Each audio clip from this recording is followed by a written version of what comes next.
The Newsline.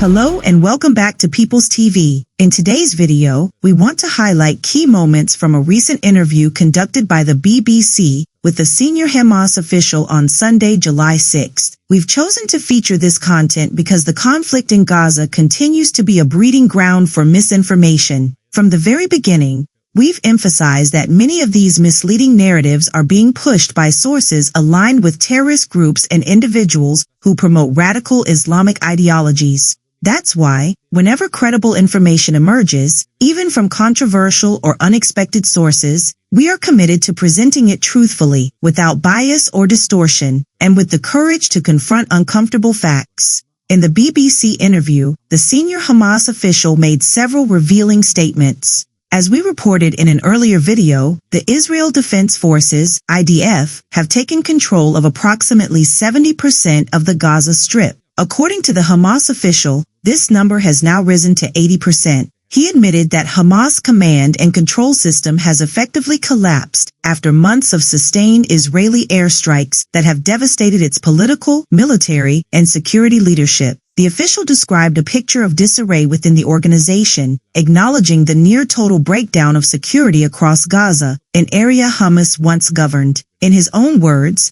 "Let's be realistic here. There's barely anything left of the security structure. Most of the leadership, about 95%, are now dead. The active figures have all been killed."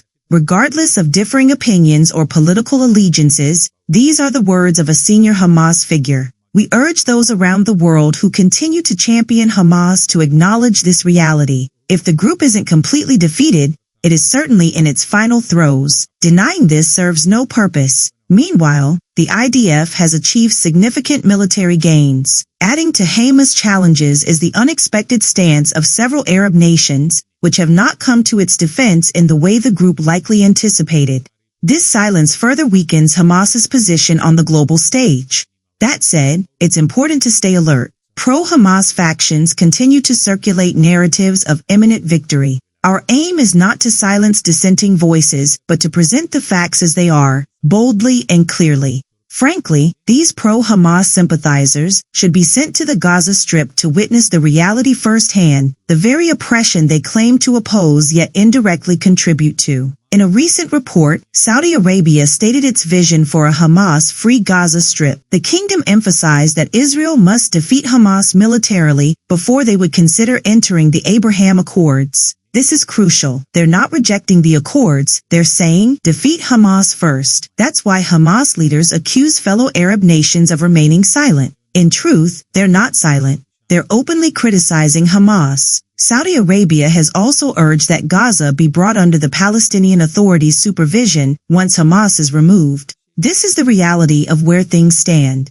not the fantasy being promoted by people who have never set foot in Gaza, yet preach that Hamas will have the last laugh. Ironically, these useful idiots for Hamas are often louder than Saudi Arabia itself. The senior Hamas official told the BBC, "The security situation is zero. Hamas's control is zero. There's no leadership, no command, no communication. Salaries are delayed, and when they do arrive, they're barely usable. Some die just trying to collect them. It's total collapse." He described Gaza as lawless and chaotic, adding, "People looted the most powerful Hamas security complex, Ansar, which once ruled Gaza. They stole everything, the offices, the mattresses, even the zinc panels. No police, no security. No one intervened. Hamas is losing control. It continues to operate against its own civilians," he admitted. This isn't new. We've previously reported that Hamas has consistently shown zero concern for the welfare of Palestinians, robbing Gazans of even their most basic human rights. Now, we hear the same from one of their own senior officials.